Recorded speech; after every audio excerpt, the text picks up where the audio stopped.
Desigualdades salariales. Las diferencias salariales son típicamente reflejo de las diferencias de productividad y forman parte del proceso de asignación de recursos laborales escasos que tienen usos alternativos. Una vez más, un hecho económico relativamente obvio puede volverse muy confuso cuando se mezcla con cuestiones morales sobre si un grupo de personas merece tener más que otros grupos. La productividad y el mérito son cosas completamente diferentes. Convertirse en un neurocirujano le puede resultar mucho más fácil a alguien que nació y creció en circunstancias muy favorables, al igual que convertirse en un carpintero le puede resultar más fácil a alguien que nació y creció en graves aprietos económicos. Pero eso es muy diferente a decir que a los neurocirujanos se les paga demasiado o a los carpinteros demasiado poco. En términos de políticas públicas, hacer que sea más fácil para las personas que nacieron en condiciones menos afortunadas adquirir el conocimiento y las habilidades para convertirse en neurocirujanos es muy diferente a, simplemente, decretar que las diferencias salariales entre los neurocirujanos y los carpinteros se reduzcan o eliminen. Esta última política afectaría la asignación de recursos y como consecuencia, no solamente cómo de agotador será el trabajo de los neurocirujanos y cuándo se retirarán, sino también cuántos sustitutos tendrán, mientras los jóvenes decidan si vale la pena o no dedicar todos los años y esfuerzo necesarios para convertirse en un neurocirujano. Aquellos a quien se pone más en riesgo con estas consideraciones son a las personas que precisen de cirugía en el cerebro. A pesar de la tendencia, en muchas partes, de ver las opciones económicas como actividades de suma cero, es decir, en la que unos ganan a expensas de otros, que implican sesiones mutuas entre dos grupos competidores, muchas veces son las terceras personas ignoradas las más afectadas. Los infortunios inmerecidos y las ganancias inesperadas incomodan a muchos observadores, especialmente cuando tienen grandes efectos en el estilo de vida de alguien. El deseo de ayudar a los menos afortunados puede ser muy fuerte, pero que una medida política determinada tenga ese efecto no es una cosa fácil de lograr, excepto para aquellos que simplemente buscan hacer algo para expresar su compasión o solidaridad, sin fijarse en las consecuencias reales que se derivan de ello. En muchos países del mundo, las diferencias salariales están aumentando. Esto es en parte porque la productividad en algunos sectores de la economía, especialmente la manufactura, crece más rápidamente que en otros, como la agricultura. En un país donde gran parte de la población aún trabaja en la agricultura, como China, las mejoras radicales en productividad en la manufactura, a medida que los mercados se liberan, casi inevitablemente producen una mayor desigualdad en el salario entre los trabajadores de ambos sectores. De manera similar, a medida que la educación en general, y la educación superior en particular, están a disposición de un número cada vez mayor de personas en países del tercer mundo, donde esto antes no era algo común, estas personas altamente preparadas logran entrar en profesiones mejor pagadas, incluyendo algunas donde el salario está fijado en función de la competencia internacional, como los programadores, y es, por tanto, mucho mayor que el nivel salarial general en sus países. Entre las diferencias más comúnmente criticadas están los salarios multimillonarios de los ejecutivos de grandes empresas, y especialmente los multimillonarios paquetes de indemnizaciones para los ejecutivos que son despedidos tras haber fracasado de manera evidente y haber producido pérdidas en lugar de ganancias. Aquí, como en otras situaciones, es necesario distinguir entre productividad y mérito.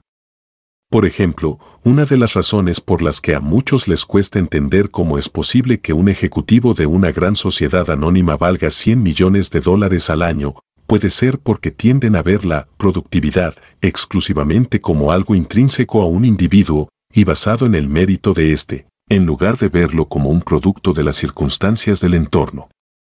Por ejemplo, en 2006, la Ford Motor Company tuvo pérdidas de $12.700 millones. Un ejecutivo que hubiera evitado esa pérdida, simplemente con lograr que la empresa saliera sin pérdidas ni ganancias, habría sido una ganga a $127 millones al año, porque esa cifra constituye apenas un 1% de lo que ese ejecutivo habría conseguido para la empresa. En términos de productividad, pocas personas aumentan los ingresos de la empresa a un nivel 99 veces mayor al de sus salarios. Por otro lado, en términos de mérito individual, es difícil creer que alguien que cobra $100 millones al año sea 1000 veces más inteligente o que se esfuerce 1000 veces más que alguien que gana $100.000 al año. Pero lo que es relevante para las decisiones económicas es la productividad bajo las circunstancias existentes y no el mérito personal en abstracto. Nadie de nosotros merece vivir varias veces más tiempo que el hombre de las cavernas y con un nivel de vida varias veces más alto. Únicamente la casualidad de haber nacido miles de años más tarde nos confiere esos beneficios. Lo que resulta particularmente mortificante para muchos es que un ejecutivo fracasado, que es culpable de grandes pérdidas, acabe siendo despedido con un paquete de indemnización millonario. En este caso, deshacerse rápidamente de un ejecutivo así, sin las demoras de una batalla legal que involucre a los accionistas o de un juicio de despido, puede terminar valiendo muchas veces más que el precio de una indemnización cuantiosa. Es un precio que se paga por el error inicial de haber contratado a este ejecutivo y por el hecho de que el sistema legal hace que sea muy fácil incoar procesos judiciales que pueden durar mucho tiempo. Por un lado, la decisión de contratar un ejecutivo particular no puede ser infalible, igual que cualquier otra decisión tomada por seres humanos. Igualmente, los defectos del sistema legal son corregibles, en principio, pero es de suponer que aquellos que se benefician de estos defectos opondrán resistencia política al cambio.